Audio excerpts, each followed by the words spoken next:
So this card here is a Dell Quadro 4000 2K graphics card. It basically instantly goes up to 70 degrees Celsius once you put it on load. Thought I'd make a video of me taking it apart, cleaning it, and repasting it. Ideally, you'd probably want to replace the thermal pads too, but I don't have any, and this isn't really like a high performance card, so it's not going to be the end of the world to reuse the existing thermal pads. Quite a few screws on these cards, and they're pretty dense considering they're a single slot card.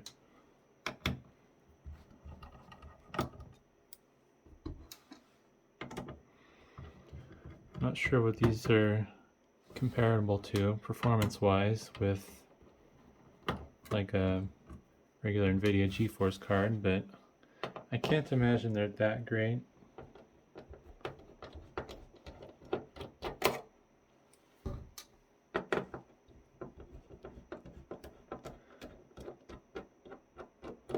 These really aren't even worth working on anymore. I think it's like a $30 or $40 card, but I don't know. I need video cards for systems I'm putting together to sell, so might as well fix what I have because it's just not worth spending money on parts if I already have what I need. I don't know if I think I could take those other screws out still. Oops.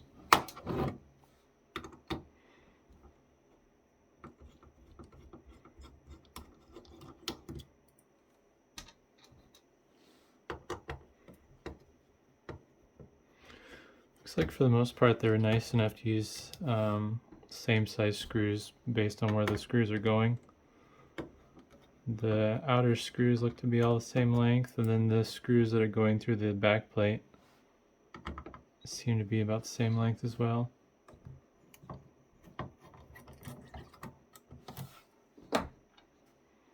Alright. Oops. Oh man. I might have to clean that a little bit. Yeah, those pads aren't in the greatest of shape, but this is such a low performance card it probably won't even matter. Give it a little wiggle and jiggle, and in theory, yeah, I take the fan screws out too, I think. I was kind of hoping the fan was just attached straight. Yeah, it is attached straight to the PCB. Alright. Let's do a little more wiggle jiggle. It's holding on somewhere. Oh, there we go. Just had to wiggle and jiggle it enough. Wow, that is a lot bigger heat spreader than I was expecting. And that paste is definitely crusty. I'm not too thrilled about the condition of these thermal pads, but I think I'll leave it to the testing to determine whether or not I'll have to replace them.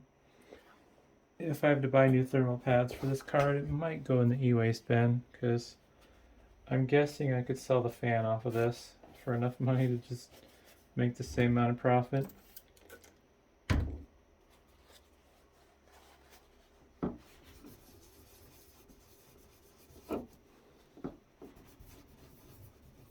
Let's see what lies beneath this thermal paste.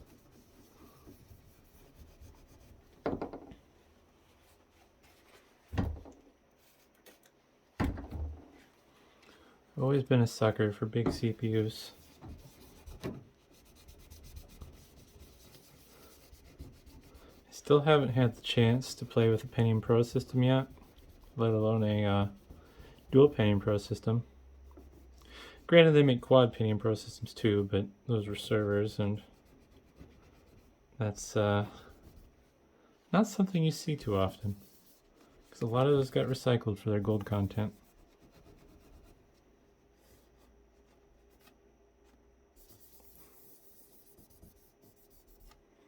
There we go.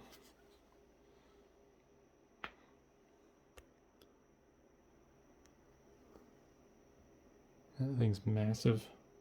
Don't really have any good way to compare with size. That's a, how many gram is this? That's a 12-gram tube of Arctic silver. This is a giant chip. And I need to clean off the crumbs.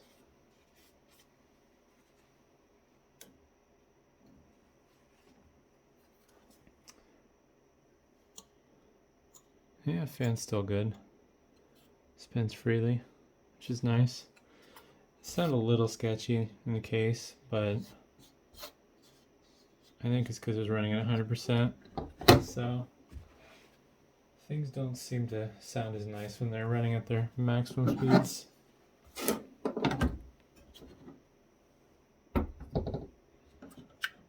This is kind of an interesting assembly. And it's kind of shifting around. It's not actually, oh, I see. So the actual heatsink, oops, I'm not on frame. I need to zoom out again. There we go. The actual heatsink is just sitting loose inside of, I guess we'd call the shroud. The outer part of this card's assembly looks like it's just for rigidity and then airflow. Kind of weird. So really, I don't even think I would have had to take this whole thing apart. This is the easier way to do it, but you could take all these screws out and take off the, I guess, the air guide and cosmetic trim piece, basically. And then you could remove the heatsink from the top. Let's see if I have the right tip to prove that theory correct. Not a T4. T5 it is. Question is, do I want to do it? No, what the heck.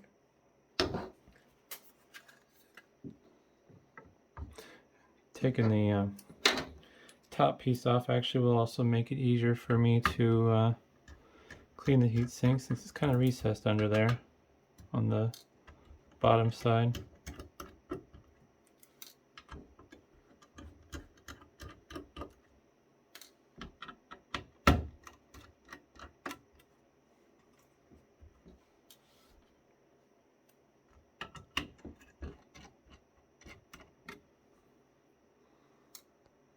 Zoom out a little more. I'm bad at keeping things in frame.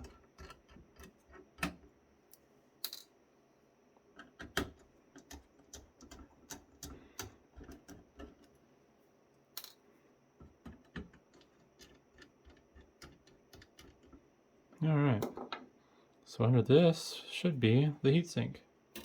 Wow, that is thin. Ugh, look at that dust, that is gross. I don't know where this card came from, but it's just horrible. It's not smoker's dust though, because it's not sticky. It's just brown dust, probably dirt. Huh, that is interesting. Oh geez, it's even worse right here. I wonder why they designed it like that. That seems like that'd be way more expensive than just making the heatsink and shroud one piece.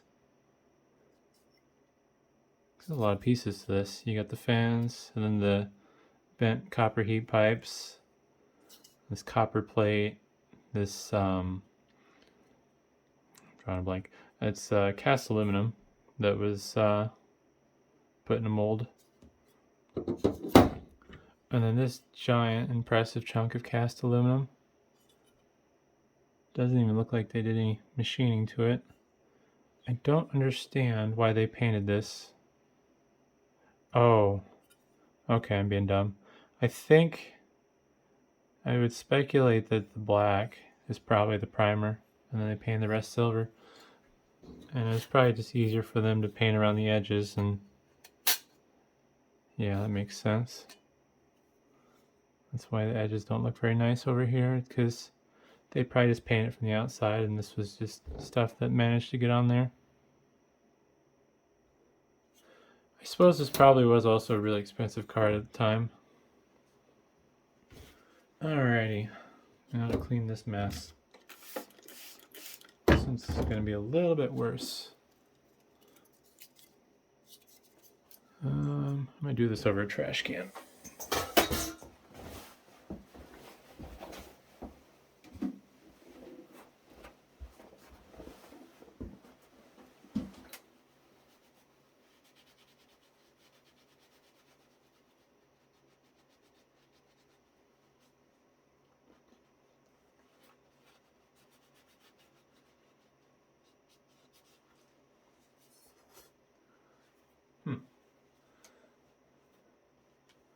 This thermal paste is definitely really crusty.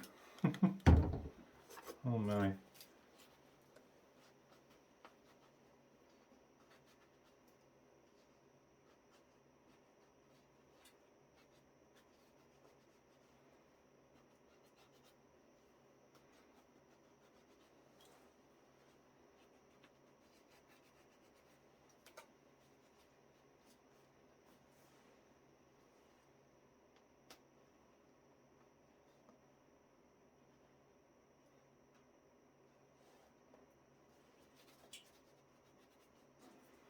Well, getting a little bit cleaner. There's still a little left.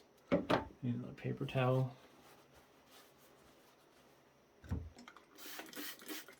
I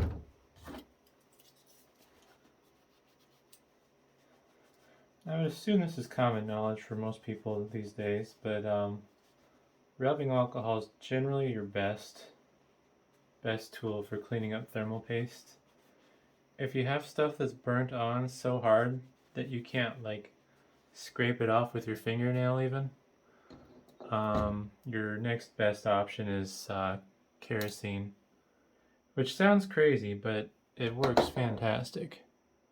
You have to just get a little bit on the thermal compound, let it soak in, let it soften up, and it'll wipe off like it was just a liquid basically once it's soaked up enough kerosene and broke down. So there's that. I think what I'm gonna do, since I have this all the way apart, is I'm just gonna put this back together and put the heatsink on. Ugh, yeah, look at that dust. That's just gross. I don't even know. I don't think it's smoker's dust. Plus, if it was, I'd be able to smell it. I need more paper towels. This thing's just terrible. I'm using rubbing alcohol to wipe this off for no particular reason. Just the fact that it evaporates faster than Windex or any other cleaning chemical a person would use. You do have to be somewhat careful. I don't think this paint's going to be sensitive, but some paints will break down if you try to wipe them off with rubbing alcohol. But usually it's paints that are oxidized or they're just really low quality. I've had a few Delocs with like systems where I've tried to wipe them down because they're just grungy from people using them, and yeah, the paint just comes off with everything, and it's just unfortunate because it makes it harder to sell the system then, because nobody wants a splotchy looking computer, even though most people just throw their computer under the desk or out of sight. It's one of the things that's always bothered me about selling used computers. People really care about the cosmetics, but I don't understand why, because you don't look at your computer. I get why people don't want a monitor that has pressure marks and scratches and scuffs on it, but your computer, it's like, who cares what it looks like? As long as it works and the price is right. Alrighty. Guess I should do this on camera. Not out of frame. So basically this hinges on. See if I can line that up correctly. There we go. I'll probably hit this with the air compressor once I get back together as well, because I left a little fuzz from the paper towel in there. Let's see if we can put this back on real quick.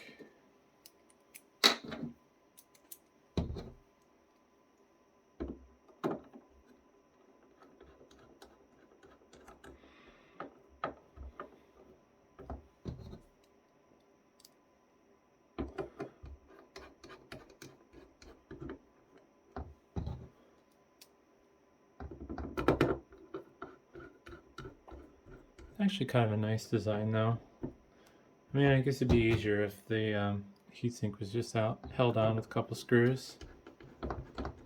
But yeah, I don't think there's too many of the higher performance cards that do that. Usually it's quite the system like this.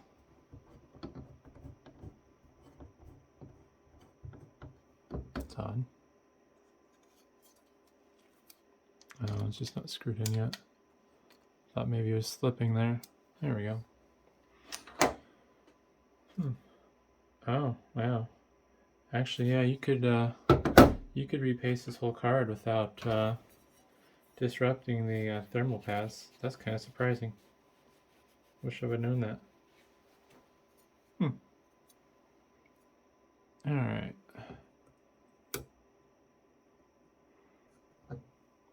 So the only screws that are holding this heatsink on are the spring-loaded ones. Everything else is just for the housing and backplate.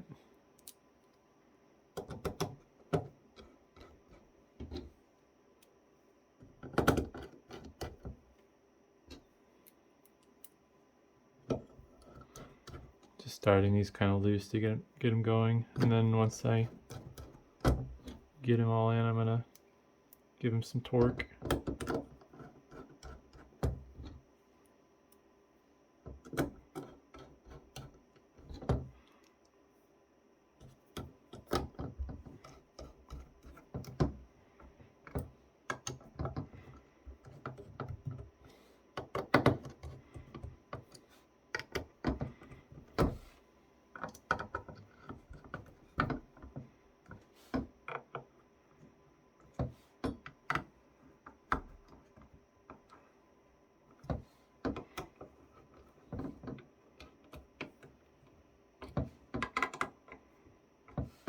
Alright.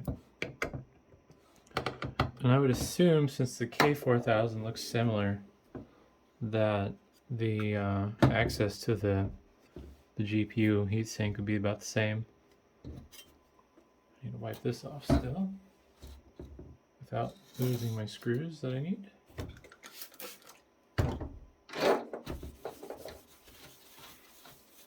Oof. Getting my table dirty. Oh, it's just awful. I don't know what that is. I still don't think it's smoker's dust though. Smoker's dust is usually pretty obvious.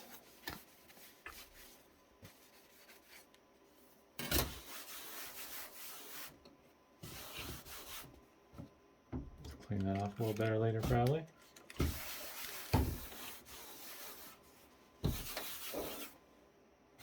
Good enough for now.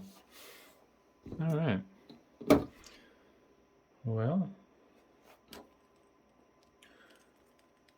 everyone has their own opinions on how to paste stuff. I don't know how I'm going to do this one. I think I'm just going to do a bunch of lines.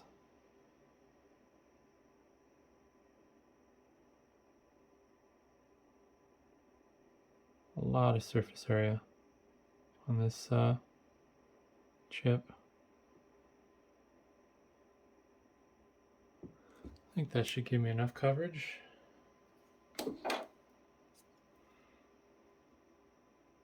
Oh, alright.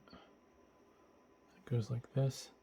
Also, one thing I've always wondered about these, why did they do such a weird layout for the fans? Like, I guess they are in a straight line in this sense, but I mean, once you have it set in here, it's just such a bizarre angle. I guess some of it's to avoid the DVI port, but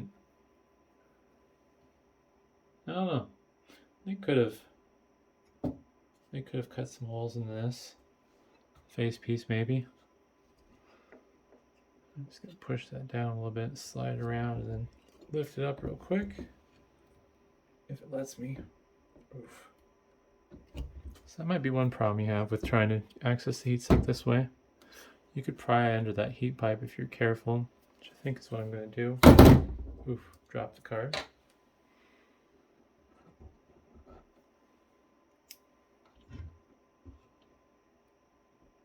Yeah, you can pry under there. Just don't want to put too much pressure on it. And then, yeah, it should flatten out fine.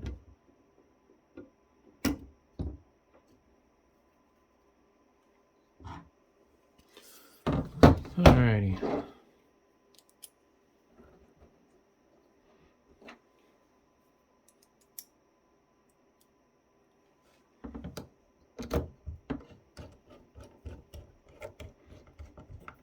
Oops, probably shouldn't torque that all the way down yet. Got the other ones to do still.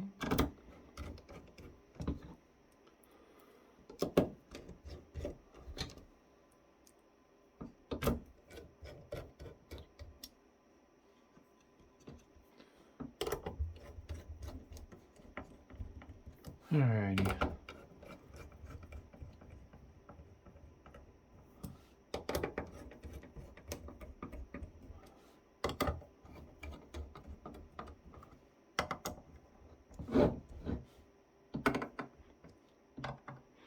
Yeah, so if you want to repaste this, the easy thing to do, you take off this top cover, and then these 4 screws.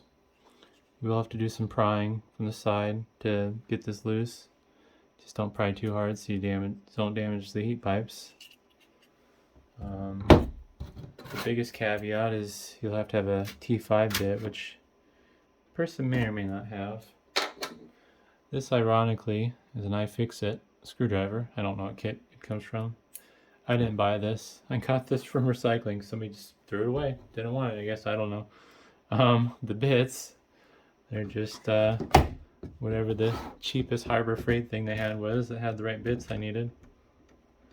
These bits are definitely not the greatest quality, but I think it was like $13. And it's going to cost me a lot more than that to buy the bits from iFixit, so I chose to go the cheaper route, because why not? I do love this screwdriver though. This is probably my favorite screwdriver I own now.